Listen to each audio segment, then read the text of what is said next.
இன்றைக்கி நம்ம கோயம்புத்தூர் ஸ்பெஷல் அரிசி பருப்பு சாதம் செய்ய போகிறோம். அதுக்கு தேவையான பொருள் வெங்காயம், தக்காளி, பச்சை மிளகா, பூண்டு, துவரம்பருப்பு 1/2 கிளாஸு, அரிசி ஒரு கிளாஸு, அப்புறம் சாம்பார் பொடி, மஞ்சத்தூள், காரத்தூள், தேவையான பெருங்காயத்தூள்.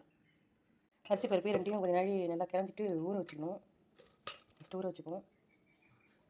குக்கரை எடுத்து வச்சுட்டு எண்ணெய் ஊற்றிக்கலாம். தேவையான எண்ணெய் ஊற்றிக்கிட்டு எண்ணெய் காய்ட்டும். குறைஞ்சோன்னே ஜீரகம் போட்டுக்கும். வெங்காயம்,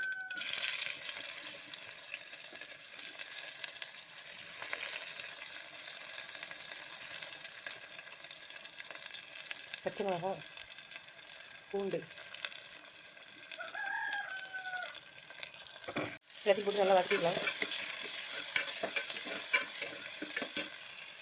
இது வதங்கிடுச்சு. இப்போ தக்காளி போட்டுக்கலாம்.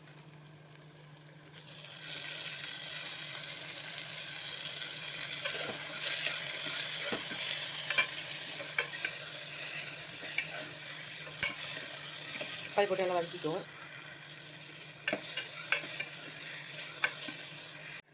இப்போ இந்த மசாலா பொருள்லாம் சேர்த்துக்கலாம். சேர்த்து ஒரு வதக்க வதக்கிக்கலாம். வெங்காயத்தில் கொஞ்சம் எடுத்துக்கலாம்.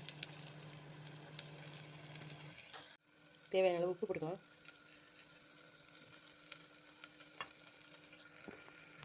இப்போ ஒரு கப்புக்கு 2 கப்பு தண்ணி ஊற்றிக்கலாம்.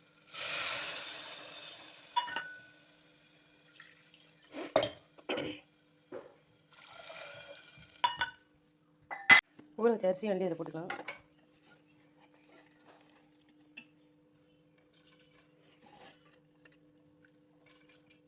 போட்டு 3 விசில் விட்டுடலாம்.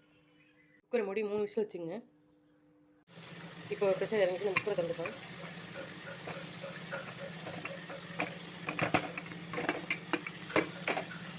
இதில் கொஞ்சம் நெய் விட்டுக்கலாம்.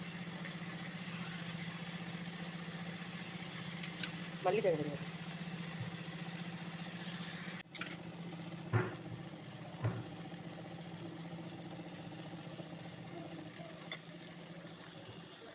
சூப்பராக இருக்குது.